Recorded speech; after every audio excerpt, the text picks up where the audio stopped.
Ladies and gentlemen, boys and girls, welcome to the Golf Lovers United podcast. I am Golf Lover UK, joined as always by my good friend, partner in crime, pro golf critic. And before he speaks, let me tell you a few of the things we'll talk about today. We'll talk about golf, we'll talk about some LIV golf, we'll talk about our experience at LIV JCB, which is superb. We're going to talk about how Jay struggled with wind for the first 8 holes at Burnham and Barrow. We'll talk about our Burnham and Barrow experience. And we'll talk a little bit about what the leaderboards are looking like and who is likely to get relegated. It is getting to be crunch time, but Pro Golf Critic, now people know we're going to be talking about that and how you performed. The fact that you only beat me by 2 strokes, and I play off of a. I think it was more than that, but I think you're. I was 9 over. You were 7 over. No, I was only 5 over. 5 over. All right, still you beat my 4 shots. You beat my 4 strokes, and you giving me 9. It was even par on. Except we weren't playing a match against each other. We were playing against someone else. So, it was a fun time. I will say it's been a lot of travel. There's been a lot of stuff going on since JCB. It was a great time, and I've really sort of had a lot of time to sort of ponder and sort of think about the purpose of this podcast and, things like that. And I think that there's a few things that we need to sort of get out there that I think are important. Oh yeah. Before you start on that, and I know you want to start, and I know it means a lot to you, and I want to get this before I look like I'm cutting across you, because I want to give you the time to say what you want to say. I think it's really amazing how many people love what we do, and that we talk about golf, and the amount of people that came up to us at LIV and was talking about our podcast. I'll never get over the fact that some random bold guy and his mate, that people know who they are and they come and chat to us about golf. And I think the fact that we are a podcast that's very pro LIV is something that's quite unique, and people like it, but we still talk about the other tours. But I know you want to make it clear about kind of what we are doing and where we are. So, but I just want to say, I'm grateful for all the people that love what we do. I think the vast majority of people that do like it, a lot of the negative comments, and I really don't want to get into that, around people that just don't like LIV, and that colors a lot of what they say about us. 100%. No, and that's totally fine. Or even people that support LIV or can be negative against us too. And one of the things that I think I've noticed over the course of time, because obviously we've had a lot of great access to the LIV events, and we're getting access to some other things, like I'm getting credentialed for the Ryder Cup that I'll talk about later. But there is a lot of jealousy and envy out there too that I've noticed from other podcasts, from other people that support LIV, that like see us getting access, and they don't like it because they don't have the same level of access. And I think that's totally to be expected. Like, that's something that I knew was going to come down the pike. It's part of the reason why I get so much negativity on social media, not only because I have strong opinions that I back up everything that I say, except it's also a lot of people I know are jealous of the fact that, a lot of people sort of seek us out and talk to us, but like sometimes it's like some of the most famous people in golf. People like Phil Mickelson and Ian Poulter. Scott O'Neill sort of sought us out and dapped us up on the range at JCB as well. Like these are the things I'll never get over how we're just chatting, and one of the 5 best golfers of all time comes up and says, "Hey Ben, hey Jay, how are you?" and just chats to us. Like when Phil Mickelson comes over and says, "Look, it's amazing," and I know you say people are jealous. I don't really want to.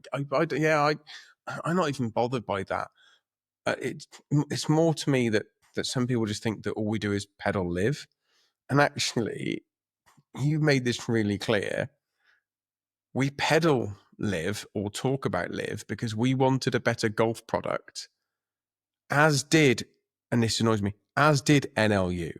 No laying up spent 4 years moaning about adverts, pace to play, only showing putts, X, Y, and Z, and they were begging for the PGA to change, and then the one that's come along they don't like. Foreplay used to do the same. A lot of these people used to do the same, and then so actually we've ended up being very pro LIV because it's actually presented the product that we wanted, not because we wanted LIV the organization, because actually we wanted a better golf product. 100%. If this was Premier Golf League instead of LIV, like, we would be just as passionate about it. And I think the fact that some of our favorite golfers of all time are also there, that have really over the course of time, they become people that we've known and started to develop relationships with. And the golf business, I realized a long time ago, relationships are so important. And I think that the players that you support, because look, a lot of these guys, they got nothing but negativity for a year or two. And for people like the two of us to have their backs from the beginning on this, and be able to really evangelize that to the masses, whether it be through social media or through the podcast, whatever it is, like, they like and they respect that. And this is something that a lot of other people could have done. They chose not to do it, or some of them started doing it and they weren't as good as we are at doing it. So those are the things that like, and we've been sticking with, like, we're coming up on 2 years of doing this podcast. You and I were coming up on 3 years of knowing each other and doing content together. And I think that our chemistry is great. I think we make a great team. And part of that is because we trust each other implicitly. And we can't say we've had that same experience with, like, everyone. And Red too, like, we trust Red implicitly, which is why we've brought him into the fold as well. And there's room for others, but, like, that trust is earned, it isn't given. And I think the three of us in particular, we've gained that trust. Mark too, because Mark was a critical, part of this podcast to get it off the ground. We wouldn't be here without Mark. Yeah, like, sure. And the other thing, trusted him Jay, implicitly. And the other thing, Jay, is that we've always helped. If anyone said, "Oh, can you help me get to meet the guys at LIV," or "Can you help me try and get access?" We've always done it. Yes, I'm messaging with someone right now trying to get a little bit of access, and I told them specifically, I'm not going to name any names. I was like, I will help you as much as I can, because I believe in helping people that are trustworthy and people that are worth it, and people that aren't clout chasers.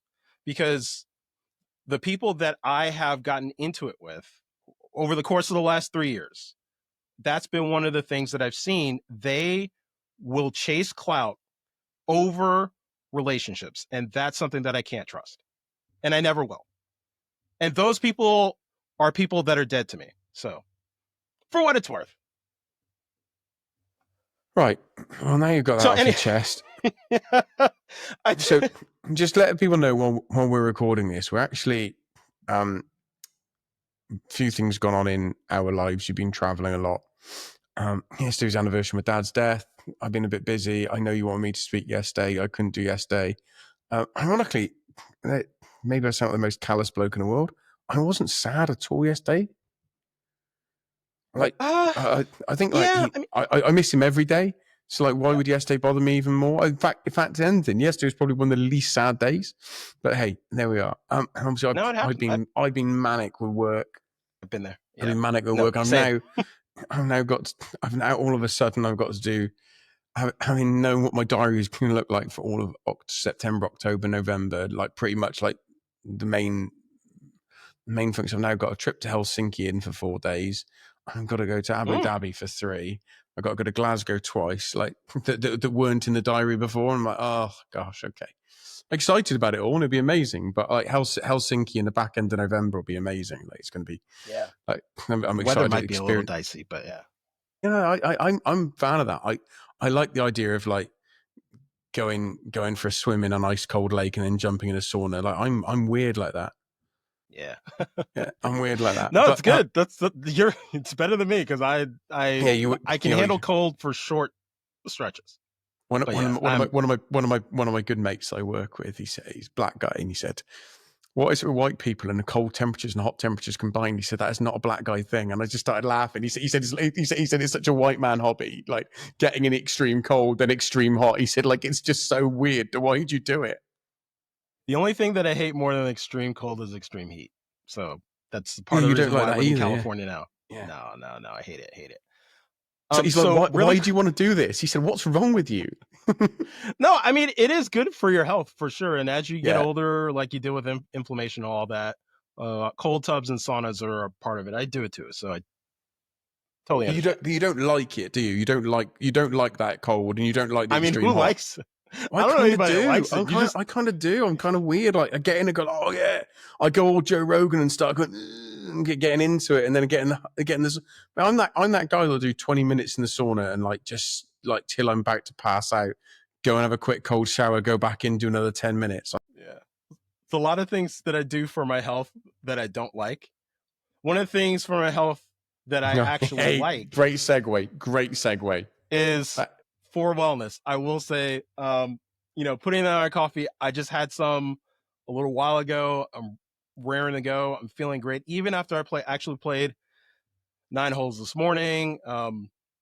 And I actually feel great. I'm probably going to go out and practice later. So, feeling really, really great about myself. And this trip to the UK, it sort of energized me, and it made me think about like our podcast, and obviously we focus on LIV, except I think that, I've talked to enough people that support the podcast, and I feel like, look, there's going to be other podcasts that talk about LIV and the results and the balls and strikes. Like literally anybody can do that. I think the two of us have more of an understanding of the macro picture of golf and where LIV fits into the macro picture, because we're both in business.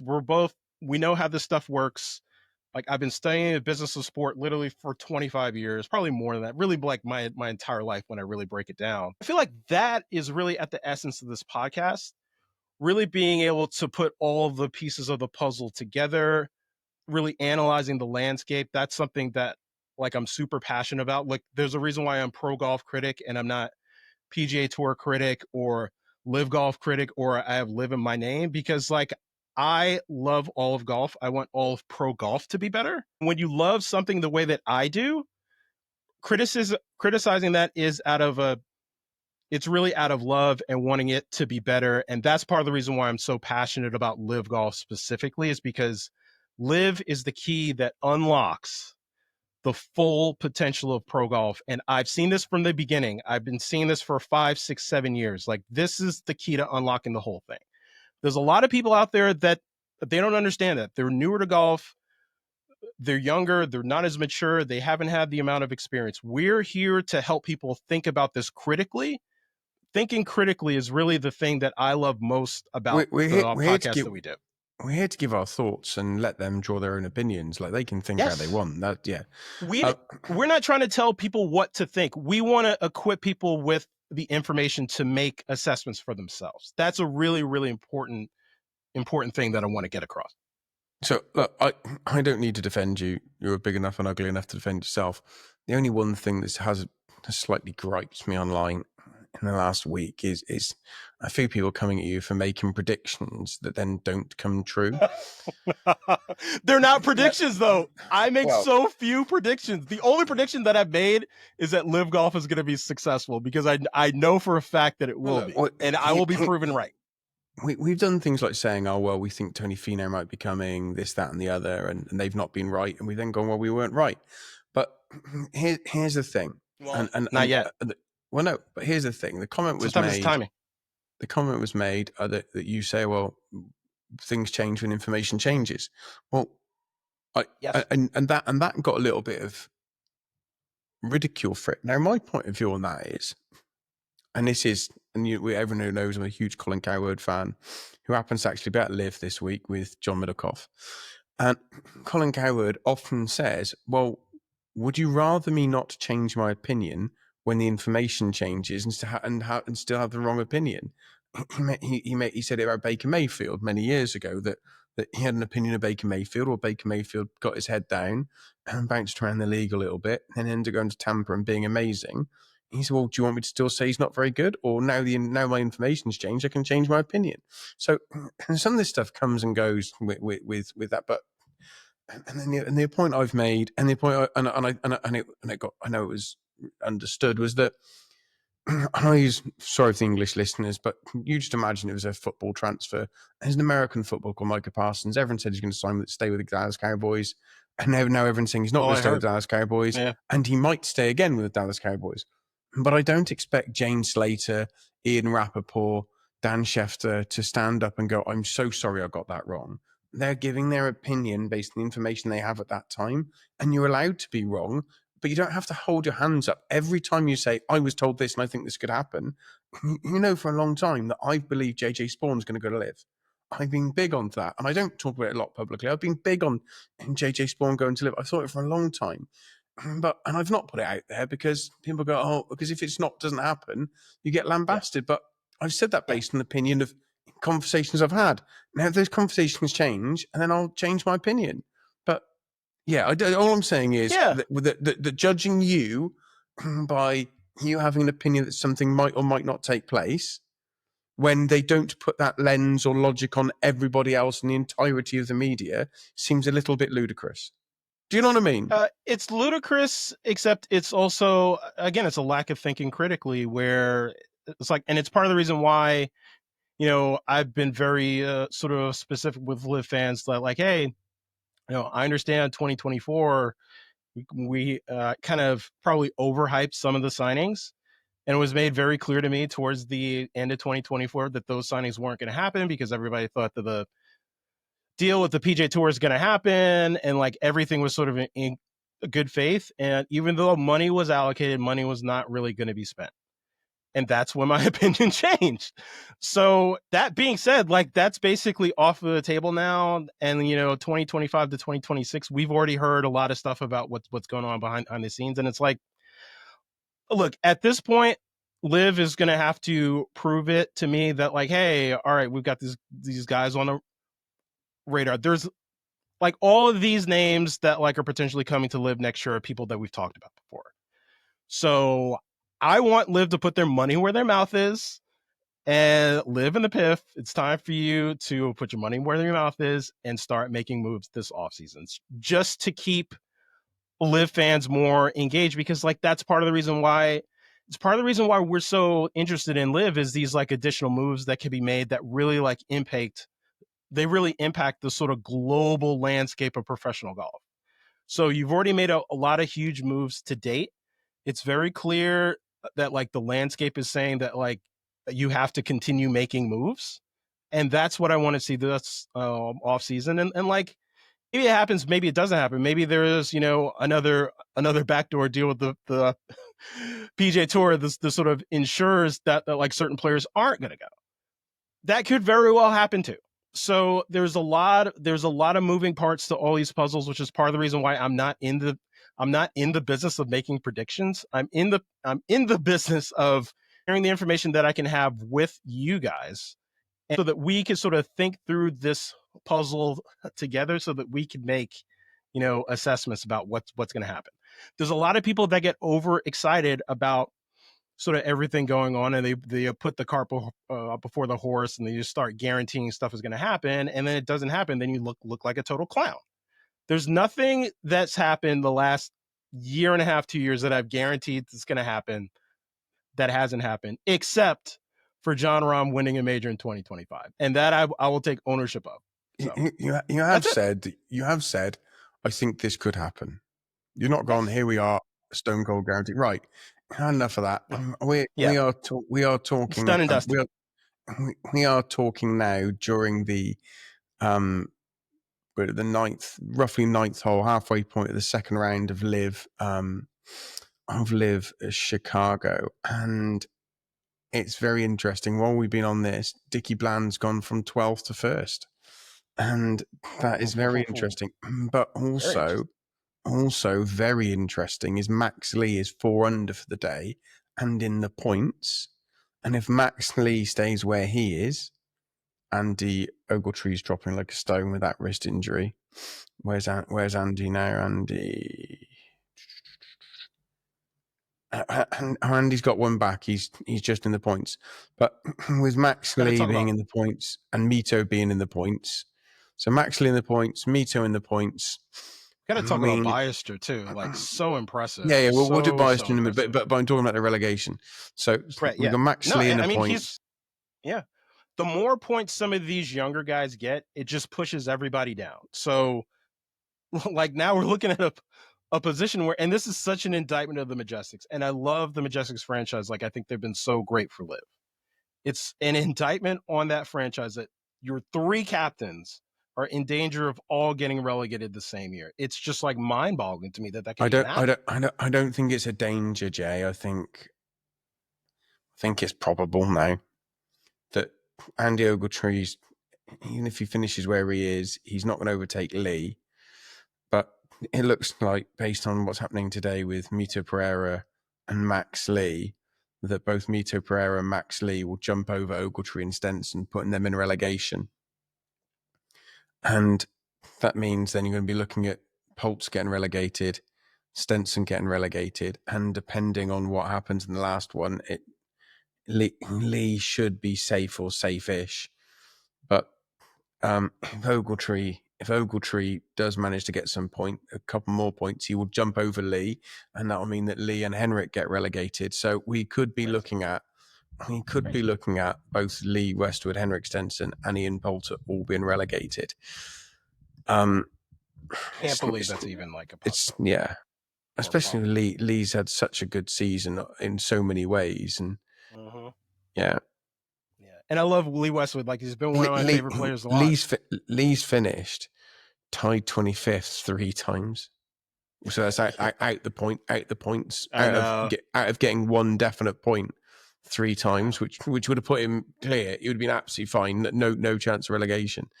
Like top 24 is tough. Game. It's tough when you have 54 players, only the top 24 getting points. Like I know they started that with 48 players, so it was the top half getting points. Yeah. I've said Fraser should have been adjusted. Points should go to 36th. I said it the whole time. Points should go to 36th. But there we are. Right. So that's where we are the event. Right. What should we do first? Hopefully most people have fast forwarded you and I moaning. But if they are still with us, let's have a chat about, we'll talk about our game at the end. So if you really want to know about how we played in chronological order. Yeah. If you want to know how we played at Burnham and Barrow, stick to the end. We'll talk about it. It's one of my favorite courses. Jay fell in love. Jay just fell in love. Even though it kicked my butt for out 8 holes. Really 8.5, and I made a just miracle par save on 9. But we'll say that to the end. The one thing I will say before we move on is you couldn't believe that they'd actually put up the American flag for you. How cool is that? So if they know they got nationalities come from other countries, they will erect your flag on the starting green on the first. So we were playing with a famous Welsh cricketer called Matthew Maynard, fantastic cricketer. God, he was so good. And what a nice bloke, and good golfer as well. So we played with Matt Maynard and a guy called Trevor took us over there. And they put the Welsh flag up for Matt, and they put the American flag up for you, which was such a lovely touch, wasn't it? And they had the Swedish flag up for Lynn Grant, who was out there playing right before that day. Yeah. So it was a great time. Yeah, we'll save it to the end, but yeah, it was a great Burnham and Barrow. Just in general. She was out there, wasn't she? When she was on the back 9 when we were on the front 9, wasn't she? I think that's what someone said. Yeah, I think so. But she was there for like 3-4 days practicing. She played all right in the Open. Like she didn't win, obviously, but I think she finished like top 20. So. Right.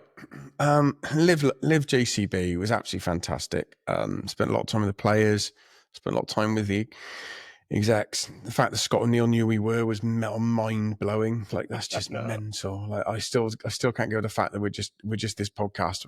Yeah, but anyway. Huge shout out to all the team that made us feel so welcome. Maureen's amazing and Lara's amazing. Alan's great, and there's so many people. And then obviously, friend of the podcast, we'll get him on once the season finished. Matt Vincenzi, what a lovely bloke Matt is. Yeah, Matt's awesome. Yeah, Matt and I, we've been talking for 3 years. Like when he was at Golf WRX, and his moved to Sports Illustrated, and I was somewhat involved in sort of him applying to LIV because we talked about it for a long time, and I was just like trying to push him to do it. I was like Matt, this is your opportunity. Like, this is gonna be such a great opportunity for you. And like, oh, like, yes, you're gonna get some negativity for this 100%. Except nobody can, speaking from experience, no one can handle the negativity like you can. You can handle it, and he's just done a fabulous job the last couple months since he's been there. And yeah, just being able to hang out with him in Miami and now at JCB, and we're probably going to spend a little bit of time together at the Ryder Cup too. So yeah, I think it's going to be. I think he's just such a great addition to that team, and they just need to utilize Matt like as much as possible, because he, whether it's on the broadcast, whether it be writing, whether it be doing stuff with the players, the GMs, the teams, the staff, whoever it is, like Matt is going to be such an asset to LIV, and everybody needs to utilize him as much as possible. Let's talk about the setup now. I didn't hear a player or a caddy moan about the course. I heard a lot moan the first year, and they said about the trees on 18. If you want us to go for it, then give us a chance. The trees they had were not ideal. They thinned the trees out, taken the top out of some of them and taken sort of 2 or 3 out to thin it a little bit. On 13, you either had to have a raking hook or a big power fade off the tee on that par 5. But what they've done there, they've taken the trees out. And they're not lots. We're talking maybe 12 trees out. They were just too tight. They were, and they just sort of overhung, and they were just in the way. So they've taken those out, and they've moved the tee back 20 yards. Like, so what the players are actually saying is that they've gone and listened to the criticism we had, and they've actually gone and improved it, and that seemed to go down really, really well. The only problem, yeah, I completely agree. The players love it, particularly the players that are really long up the tee. Someone like Dean Burmester, who is like a huge fan of the changes. And the one criticism that I do have of that hole is that, like, I think that it feeds into the longer hitters like probably just a little too much. The shorter hitters have a really hard time on that hole, and if you hit it farther, like you hit it, you're averaging 300 plus carry off the tee, like someone like Dean or Wacko or Bubba or whoever it is, like you're going to play the hole a lot better. Bryson obviously did too. So I'm always a little wary when like things are getting extended and then they sort of feed into the long hitters like a little bit too much. And I feel like that might be the case on that hole. However, I think overall the changes were great. I think JCB is sort of to rise in my rankings of the LIV courses. I mean, it doesn't help that like some of my courses that I've had high up on the rankings are getting removed for next year. So it's gonna start floating up to the top regardless. But I think it's a great course for LIV. I think the infrastructure changes have been really, really solid. They can handle upwards of 20,000 people per day. I think they could probably get up to like 25 a day if they really wanted to. I think this event's going to continue to grow and grow and grow, and I'm really excited to just sort of continue following the journey because I think it's really cool and it's a great story. I'm playing it in 2 weeks' time, no, 3 weeks' time. So I will. Oh yeah, that's right. I'll put a lot of videos up. Yeah, I'm also looking for someone to help me out. 9th September, I'm going to be in Glasgow and free as a bird. So if anyone's listening to this and wants to take me to a course, I've not got a car, but I'll happily hire one. I've not played Western Gales. I've not played Troon. I've not played Crestwick. So if anyone has a hook, I have played Troon. I played 9 at Troon. Okay, yeah, that's not. I played Turnberry. So if anyone's got a hook up for, and it doesn't have to be one of those, but any links course within an hour of Glasgow, let me know if you can hook me up. 9th of September, I will be free all day. Plane gets in around about 10:30. I can be at a course ready to off 12:30. Let me know, and I will be there. Shameless. No, it's not shameless. It's required. Hang on, shameless. Where have I got you playing next year for free? Do you want to tell the audience? Yeah. So we'll All right. Keep that under wraps for now. Yeah, we're playing Sunningdale Old next year before you talk about shameless. Right. Your trips to the UK are insane.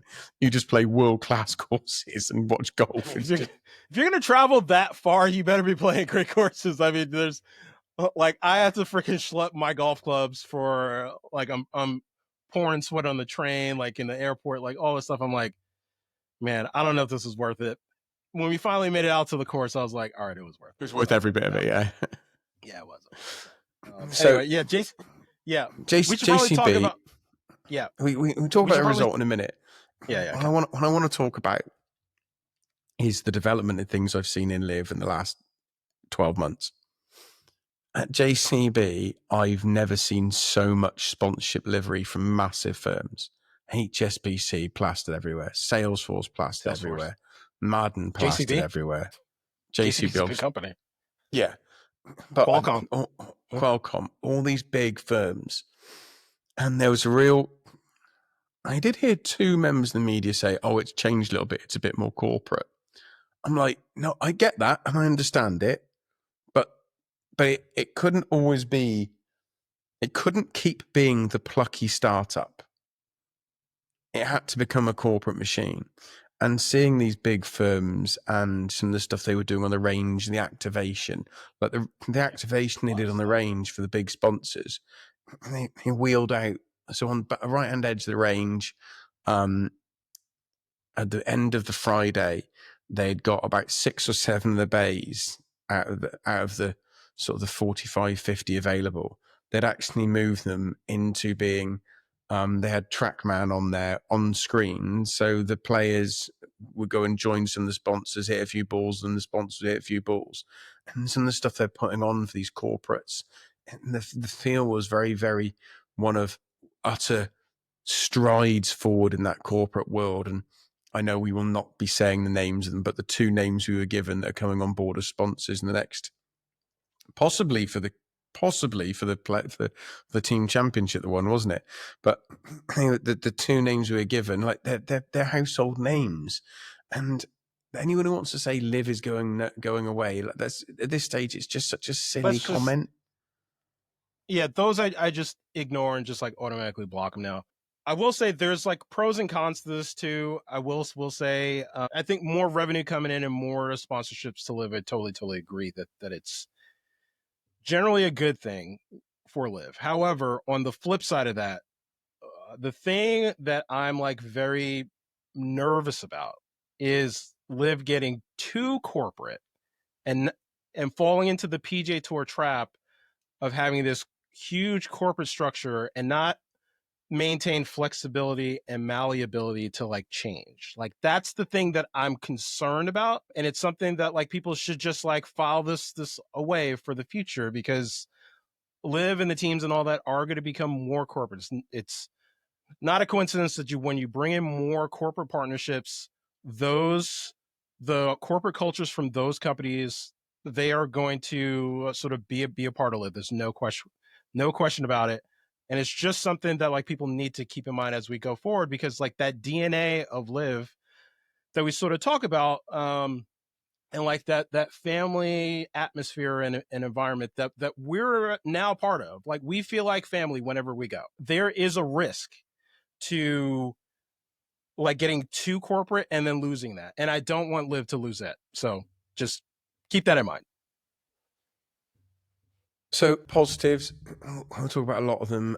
Again, this is not an event review of the tournament. This is more of an event review of our experience. Like positive, yeah, real inside the ropes like moment here. The food in the media tent is insanely good. Yeah, it's great. Yeah, great. It's like oh, this and is they amazing. feed us well. Fed us well. Yeah. I mean, they should consider how many steps we were getting in. It's like, man, we were bollocks. Mate, honestly, we must. I don't know how much weight we must have lost.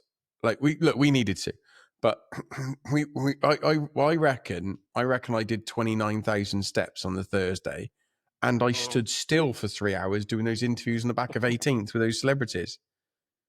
Yeah, we'll say it's probably less steps. Hang on.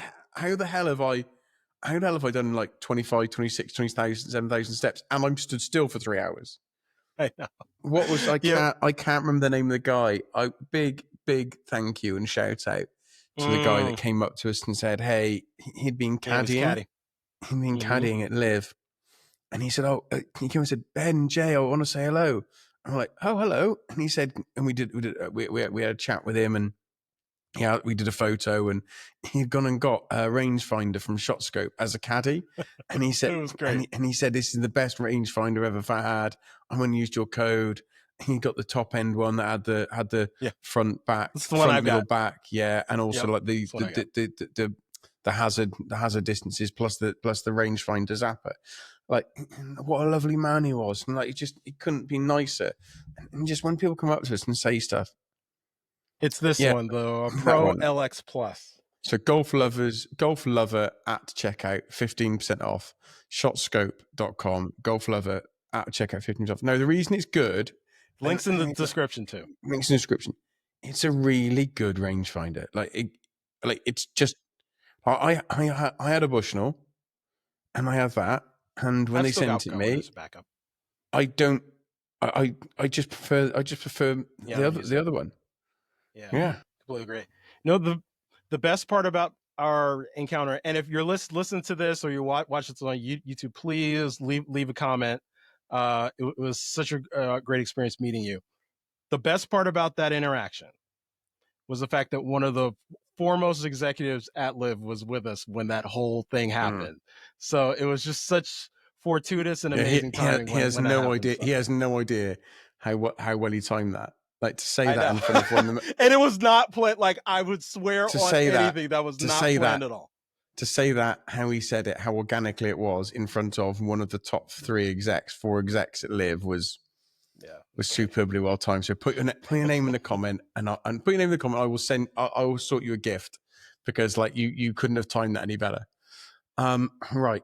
How are we going to know? Because everyone's going to put their name in the bloody comments. It's got to be a distinguishing factor. He could give us what his caddy badge said. How about that? Yeah. What did the caddy badge say? Yeah, perfect. There we go. That's it. Because we have photo evidence of that. So yeah, we've got photo evidence of the caddy badge. Good. Right. Mate, you thought really quickly then. That's the fastest I've ever seen you think. Bad points. A couple of bad. On a come on, you're not giving me enough credit. Some of the things that I come up with quickly. That was very quick. I'm not. A couple of bad things at LIV that I thought weren't great. I felt, and I don't know if you felt the same, that there seemed to be a bit less of a family feel on the Saturday. The Friday was families and kids. On the Saturday, it was a little bit more rowdy. Not that I mind that, but it was obvious. It was obvious that LIV didn't want that rowdiness, and I actually did quite well with it. I saw a couple of million sort of be able to explain, don't be like that, don't drink like that. Yeah, there was a video of Bryson talking to Scott O'Neill about it too. Yeah, and I just felt that it had got a tiny bit waste management openy for about an hour on the Saturday, and it did seem to calm down. But Friday, maybe it's not even a negative. Maybe I've looked at it the wrong way. Maybe it's just a positive of how I think I saw more people under the age of 30 on Friday than I saw over 30. It was kids and teenagers and young and like 20s. It was just so many people there with their mums and dads, and like people coming up to us, coming out our badges on our Inside the Ropes badges. Like, this guy said, "Where's the best place to watch this? Where's the best place?" Like, and everyone was like so excited. And that young guy, and when I said, and like he got a Bryson hat on, and his brother got hat on for, oh, my brain's gone blank, for John Rahm. Oh, Legion. Or Callaway. It was a Legion hat. So when I had a BAD hat on, like a Bryson hat. Those are hard to find. One had a John Rahm Legion hat. And I said, "Here's a really good place to watch." And these kids said, "I just want to see John Rahm. I just want to see Bryson." I said, "Well, it's all right." I said, "Because actually last year I stood there and watched Phil Mickelson." And he went, "Who?" And I love the fact. He was 8. Oh, he was my 8. God. But no, he's 8. He's 8. You think about it. You think about 8-year-olds. You think about 8-year-olds when we were 8. and the people we loved, and those that were really famous maybe 7, 8, 9 years ago that were at the peak of their powers, you didn't quite know them as well because you were so obsessed with the 2 or 3 of your age group that you loved. And I thought it was really sweet. And his dad said, yeah, I wasn't watching golf at 8. and his dad was like, "Oh, I can't wait to see him." Like, and it was just so much fun. But seeing these young kids that were just so enthralled to see their heroes in Bryson and Rahm, and I love it. Yeah, it's just so much fun. Like, that's the one word that I would use for pretty much any live event is fun. Like, yeah, it's extremely competitive and all the stuff that competitive golf at this level is about. However, one of the biggest complaints that I had about PJ Tour events was like, they just never focused on the fun as much as I felt like they should have, and they weren't as family friendly, and they weren't like all these things that I feel like golf should be about. And but one little thing that I think could add to the sort of atmosphere of the Saturday is, I think part of the reason why there were a lot more, let's just call them bros at on Saturday, was because of who was playing in the concert later. Kygo is a huge DJ, obviously, except it attracts a certain demographic. I think that like, I'm not educated enough on music to know like who would be someone that like brings in a lot of kids and families and all that stuff. Sabrina Carpenter or who knows? I mean, there's like a million. This is Yeah, not your I'm not getting into expertise, that. I'm gonna have to ask Mrs. PGC about that. But Taylor Swift, maybe, I don't know. You're about to say the Rolling Stones and really show your age. Then. No. We need something that like appeals to kids, so that on a Saturday on the weekend, like, you're bringing in more of the families and such, rather than, you know, the other demographics. And I'm not saying that like live should be exclusive to, like, I just like that mix of people that we had on Friday, I think, was just like ideal. And that's the thing that we need to mirror at like every live event throughout the entire world. Like, I think that's like so critical. And there were so many young women between sort of like 18 and 25 and young men between the same age. I guarantee a couple met at LIV. I guarantee there'll be a wedding in 5 or 6 years' time. Like, if you're a young man or a young woman and you're single and you want to meet someone, get over to LIV JCB, because there must have been 5,000 men and 5,000 women in between those age groups on the Saturday. Someone's bound to. So there's bound to be 4 or 5 couples have started dating having met at that event. It's got to be. I've definitely given advice to several single guys that I've known, that like, go to a live event. Like, I feel like it's more women in live events than like any other golf event that I've ever been to. Like, when I was at Doral in Miami, like, it was like huge swath. I think the official number is like 40% women. So I'm going to ask you a question now about LIV. I'm going to be really. Look, I know that we will have LIV execs listening to this, and a couple of them said that they appreciate that we don't always just say positive things all the time. We're honest about it. I'm still not understanding why we've got teams in LIV that are not doing social media properly, not creating content, and not doing stuff with their team. And one video every now and again, and I'll pick on the Ironheads, asking Danny Lee like his favorite English food, or whatever it might be, like these silly things that they like. That isn't enough content. Like, and I know the Majestics aren't playing great on the course. We've talked about that. Majestics content is really good, and the Crushers put out some good stuff, and Four Aces do some. Rippers do some, like Rippers. Yeah, a lot of the Crusher stuff is like just a bit of stuff filmed on the Thursday, and Bryson. Like, I just want to. Yeah, it is.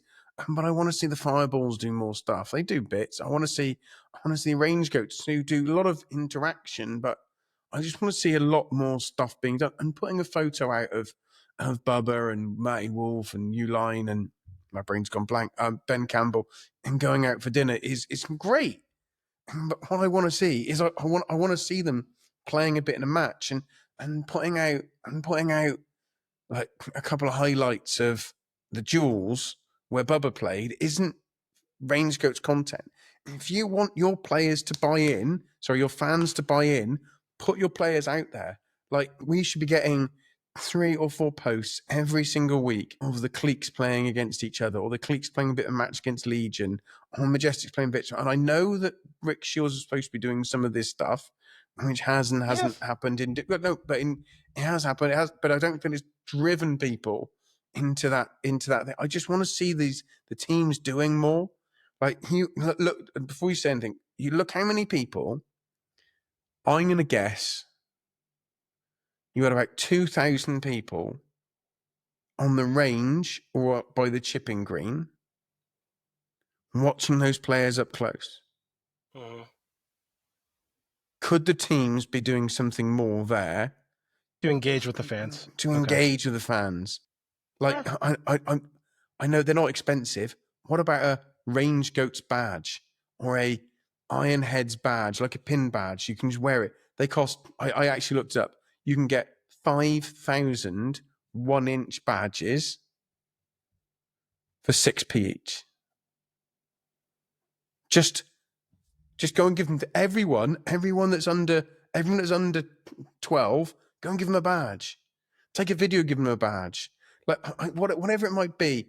Like, just we're not engaging enough. Like, you've got kids, and I know they're in their office.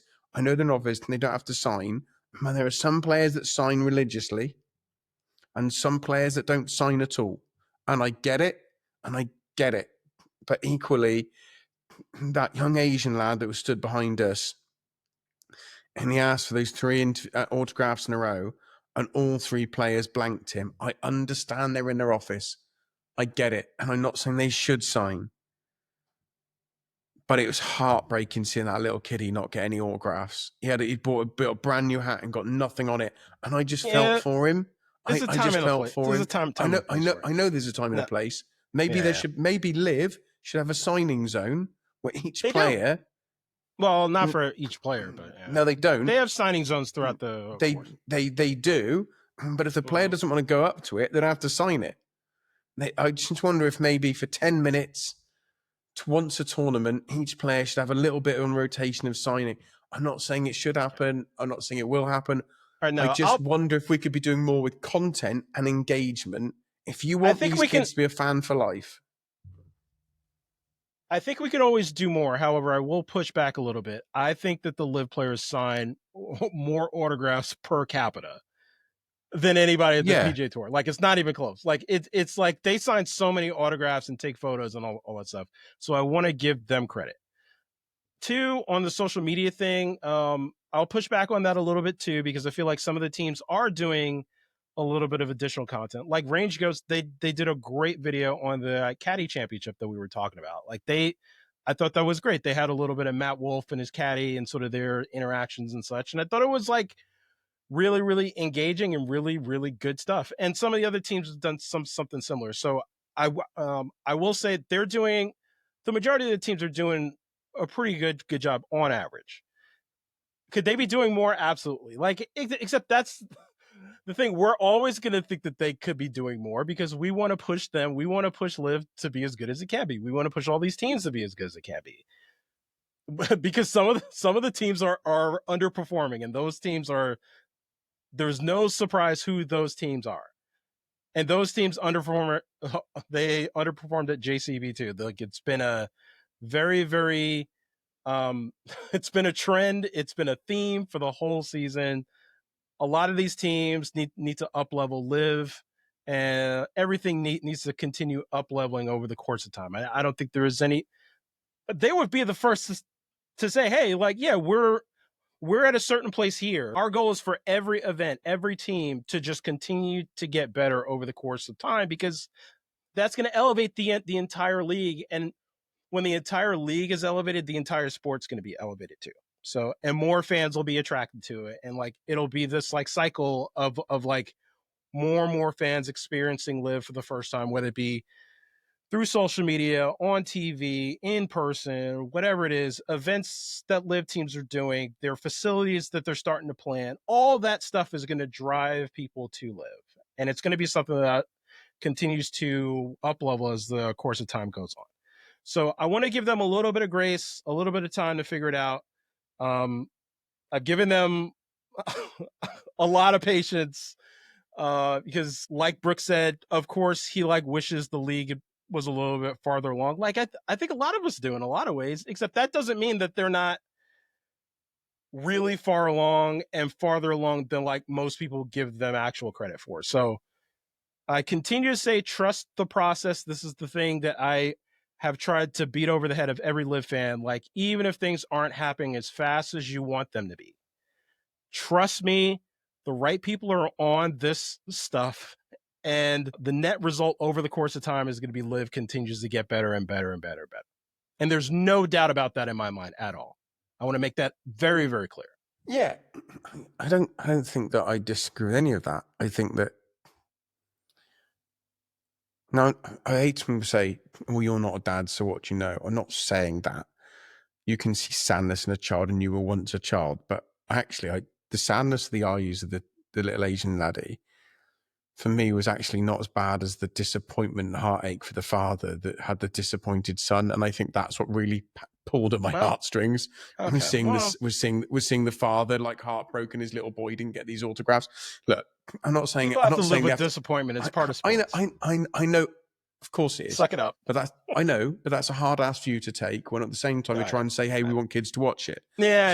If you want to get kids in, have a LIV badge, have a Crushers badge, have whatever. And I'm not saying now the entire some twat replies to this on YouTube going, it's Ben's whole idea to have badges given out at LIV. Of course, I'm not fucking saying that. What I'm trying to say is, and I've got hundreds of ideas. And poor old Ron stood there very patiently while I gave him an idea about how we could get more people to actually know where LIVs are. And there's another thing, right? I know that's like his entire job. He very much knows that it's a challenge. But we spoke about that doing that thing in golf clubs in the UK to try and promote it, which actually did seem to be an idea that was he thought it was a great idea for sure. Yeah, absolutely, absolutely. And so where I've come from with this, it was either 19 people out of 20 or 18 people out of 20. I think it was 18 people out of 20 that were there that I spoke to and asked this question of, didn't watch LIV anymore because they couldn't get it on YouTube. They didn't know it was on ITV in the UK. And I'm like, what are we doing? Like, Ron and his team have done an incredible. When you say it's surprising, right? My challenge you always saying it's not surprising. It's not surprising because mainstream media don't say where to go and watch sports. You just know where to go if you watch that sport. Generally. If you're not on Facebook or social or Instagram or Twitter, which the vast majority of people still aren't, and they aren't active Twitter users, who wouldn't know where to go.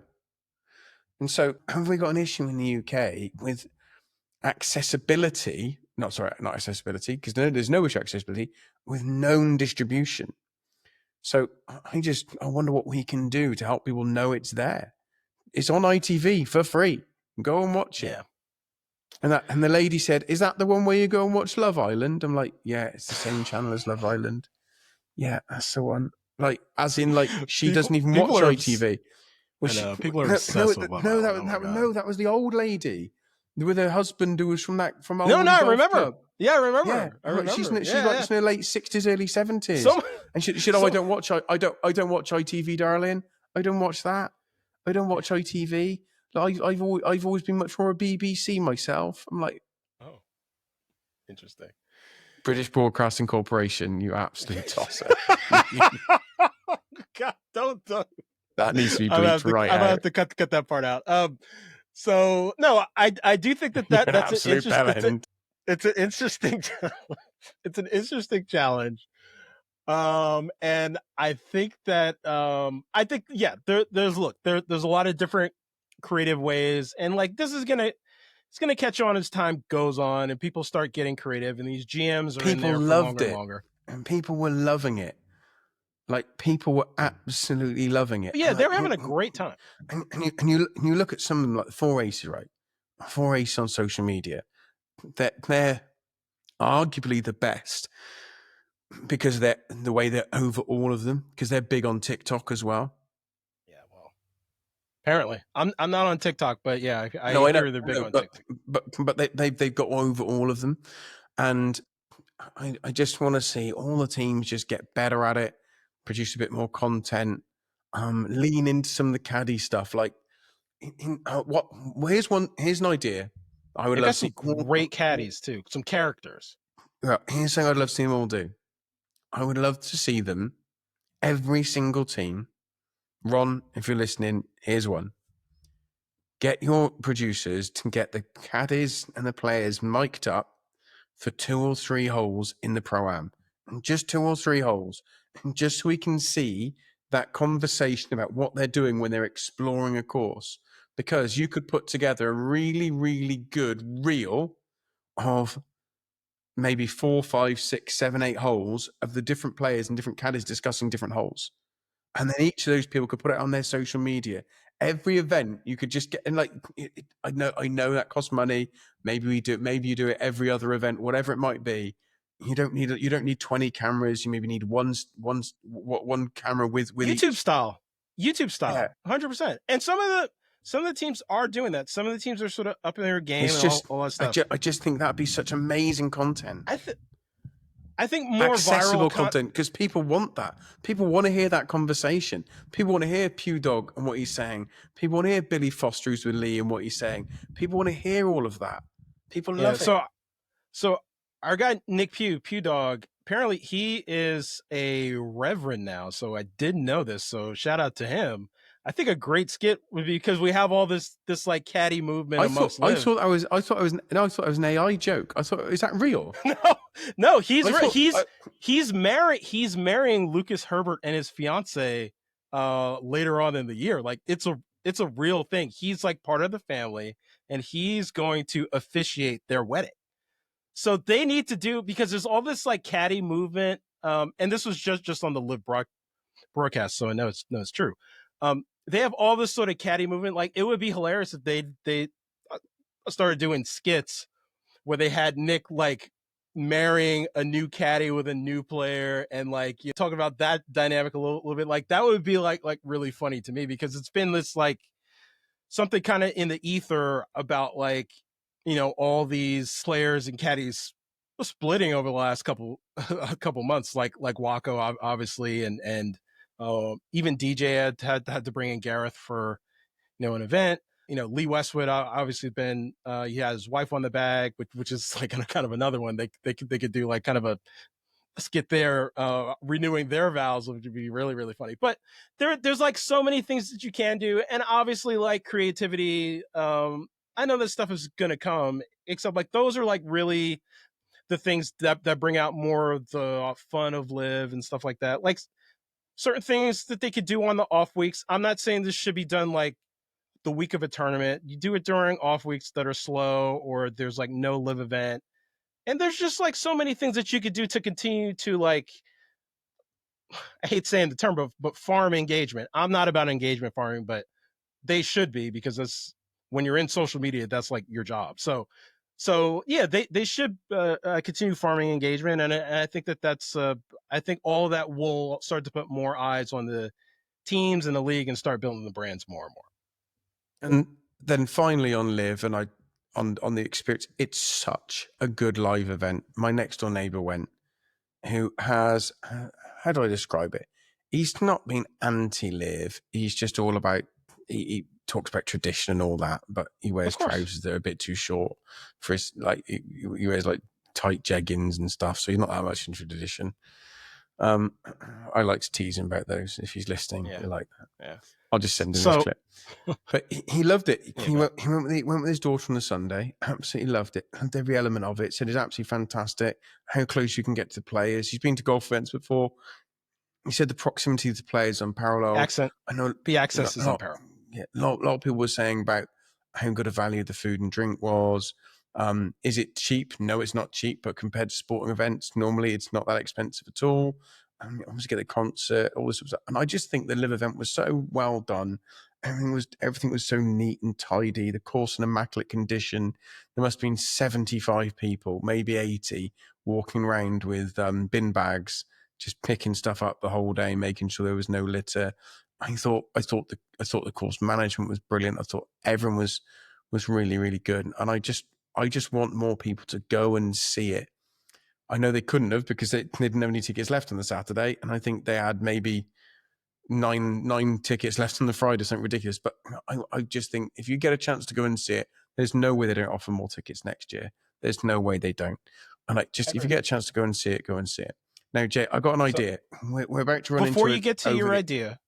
Before you Go get on. to your idea, I just want a quick corner. We're an hour into this podcast.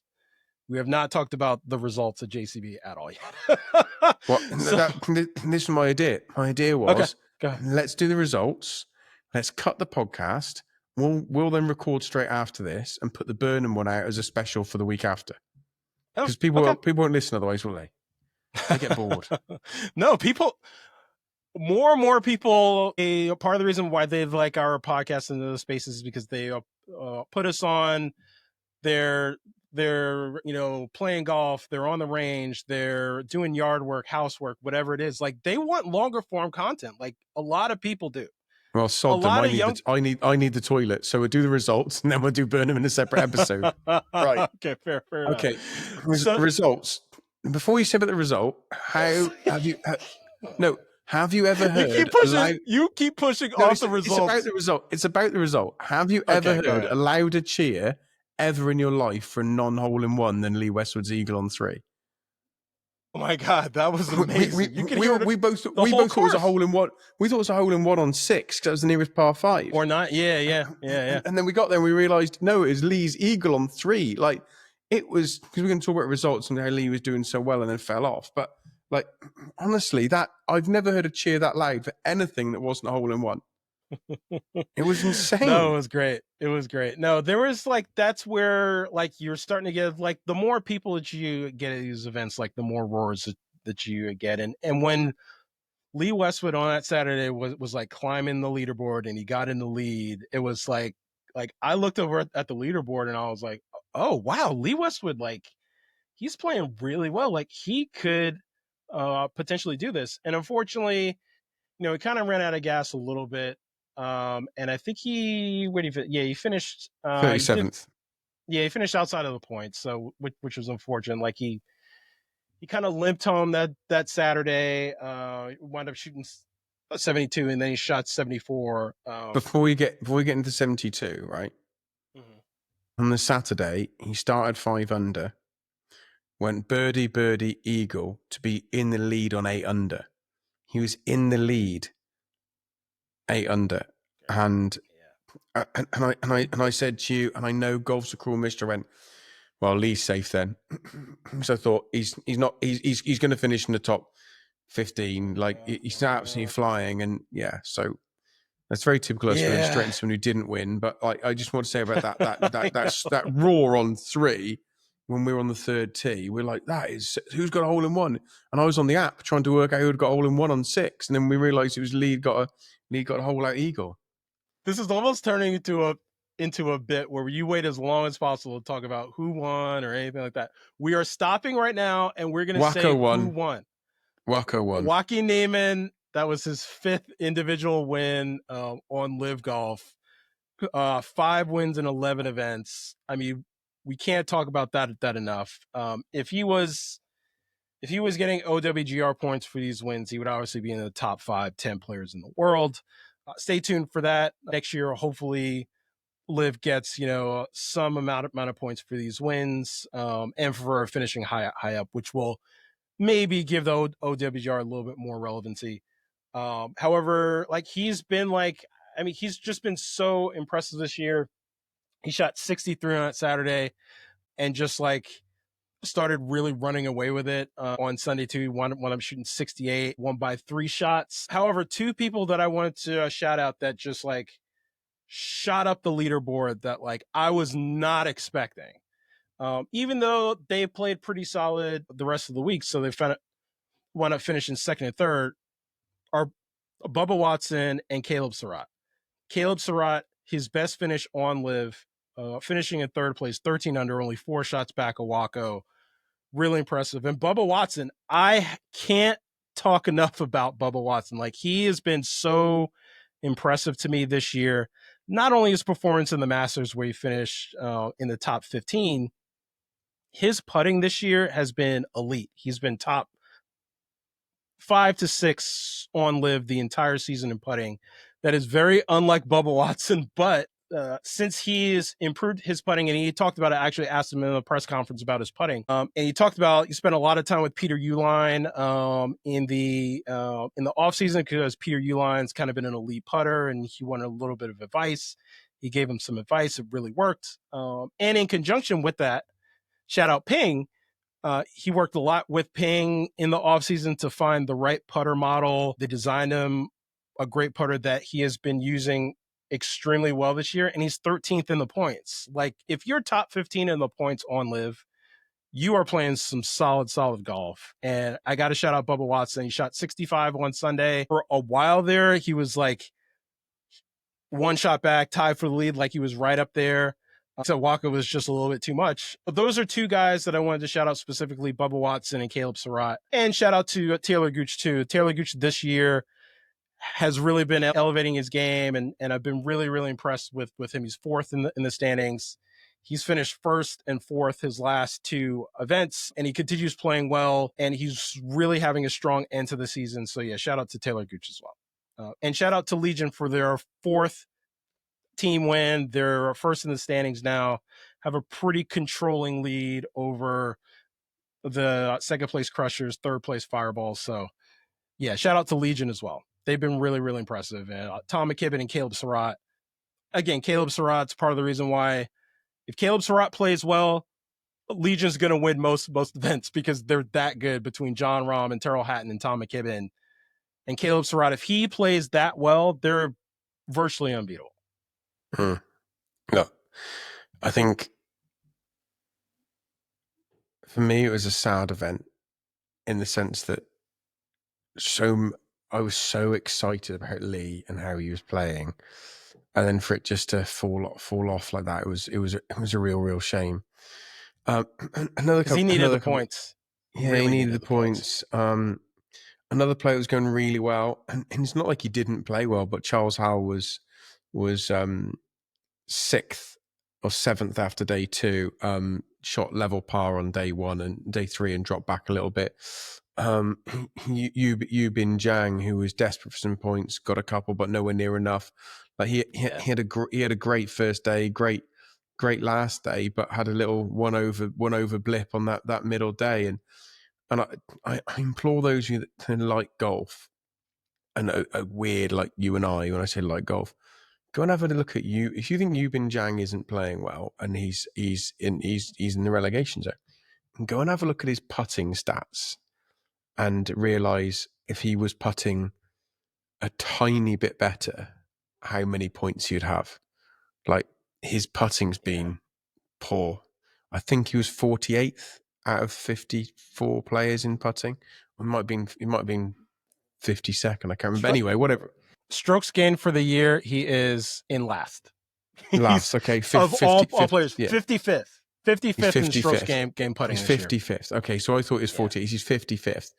He's 55th in putting. And I think when I did that adjustment thing you can mess around with, if you that was it. If he was 48th, if he was 48th in putting and not 55th, he would be mathematically uncatchable for relegation.